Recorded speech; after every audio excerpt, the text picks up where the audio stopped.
As a computer scientist and an entrepreneur, I have spent my professional life creating startups, both as the founding management team in the semiconductor industry, and most recently as CEO of the Anita Borg Institute, where I took the nonprofit from a struggling nonprofit to the premier organization for women technologists. And here's the secret for all of you. You can create the culture of a startup where diversity and inclusion are part of what you deliver to yourself as part of your culture. And that by having the right team, it increases your innovation and helps drive value for your customers.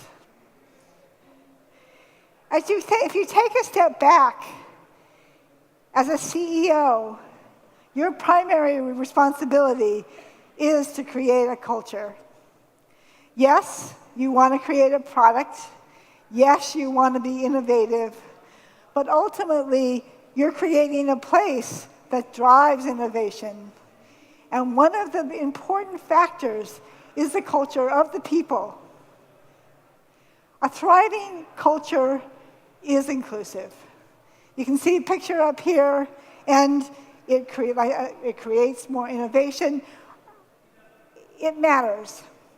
And the difference is that you can do this when you're small much more effectively than when you're large.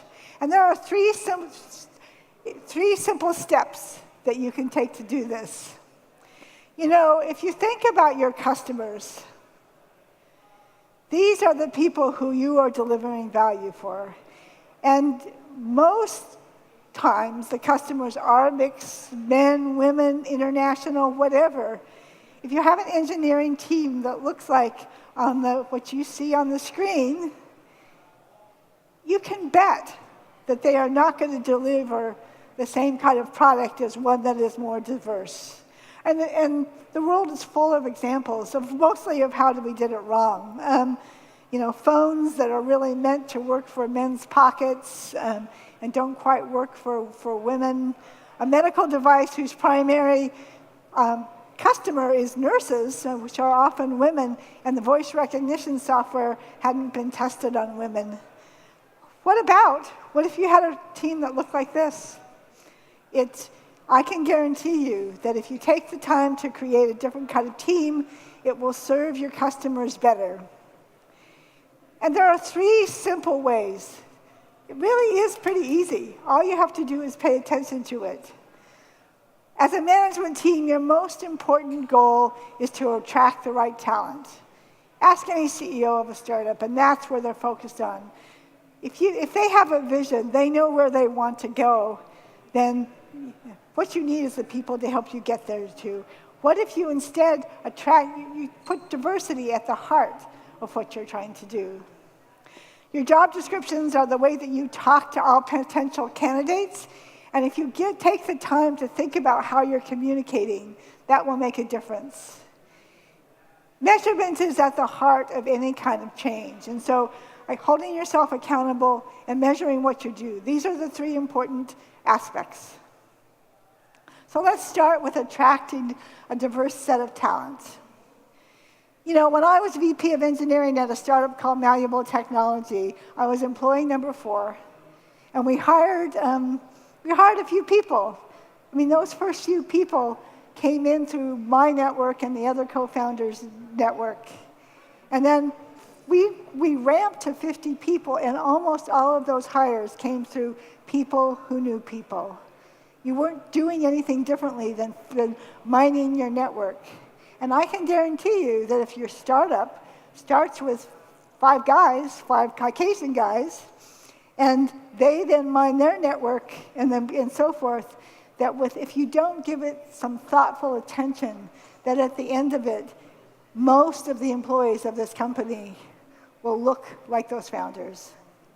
But there is a different way to do it, and that is to go where the women are. This is a picture of the Grace Hopper celebration.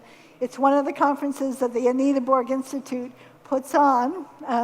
In a few months, we'll have 18,000 people, 17,000 women, and 1,000 men in Orlando, Florida. And increasingly, a lot of startups come to the Grace Hopper celebration to recruit. We have companies like Credit Karma, CoreOS, NerdWallet, and high-growth startups have attended. Snap, Dropbox, companies that were in high-growth mode come because this is where the women are. This isn't the only place to come for women. We also have something called Sisters, where a network of women, you can post job descriptions there. You can give some thought to your network and reach out to the people you know in a more inclusive way and find out, reach out to different candidates than the one that just comes without any attention. But if you want to attract a diverse workforce, you need to make sure that part of your job is to go where the women are. Then, so you find somebody, you're interested in hiring them, you bring them into your office. Realize that while you're interviewing the candidate, they are also interviewing you. And if Jane comes into an office and the only people she talks to are all white men, and she looks up at the leadership team and sees that there's nobody that looks like her, she's going to begin to question, is this where I belong? So it's easy to design an interview experience for the candidates as they come in. You just need to give it some thought. The second is to enhance your job description. One of my colleagues was a Stanford student, and she, like all of her other fellow Stanford students, was sought after. And so everybody was coming to try and hire her. And she used to laugh about how she looked at the descriptions.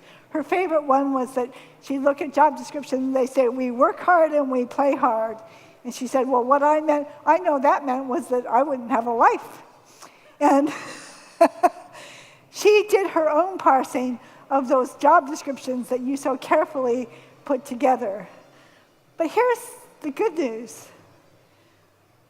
You don't have to have a large staff to be looking at this. Today, there's a lot of tools that are out there that want to help you.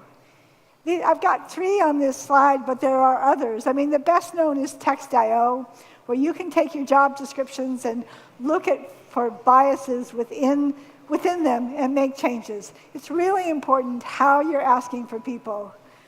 Some other examples are Blendor. It's a startup in San Francisco that is really looking at how to match job skills with candidates. You get very caught up in things like names if you're not careful.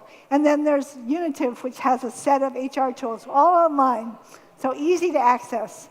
They're all ready for you. It's just being thoughtful about how you're creating the job that is going to go out to the candidates that you want to hire. And then the last key piece of advice is to hold yourself accountable. What you measure, you will change. There is just no question that as you think about your numbers, you will understand where the issues are. We have, at the Anita Borg Institute, we have something called Top Companies, which an increasing number of startups submit their numbers. It looks at your company, entry level, mid-career, senior level, executive level. How are you doing? This is a diagnosis tool. And once you are able to understand what your numbers are, you can look at where you want to change and put programs in place that can help change. And I'll just give you one example of recent on the news, which is Slack. Slack is a high-growth startup, grew from about 30 people 3 years ago to 800 recently. They hold themselves accountable publicly, transparently. So Stuart Butterfield, their CEO, talks openly about the importance of diversity.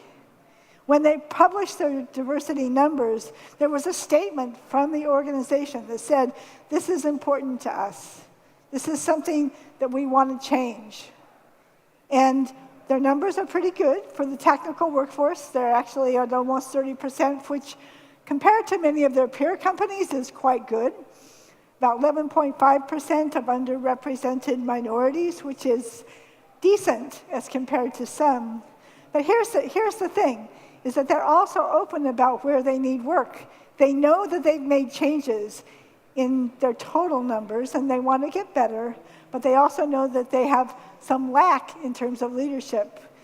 Once again, they're transparent. They're holding themselves accountable publicly to make those changes.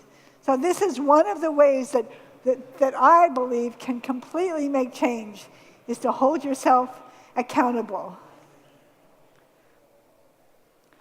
What I tell you is that startups, as you are creating a product, as you are focused on innovation, you have the potential to create a startup where women thrive. And as you think about this, and you say, well, I can't do this, you can.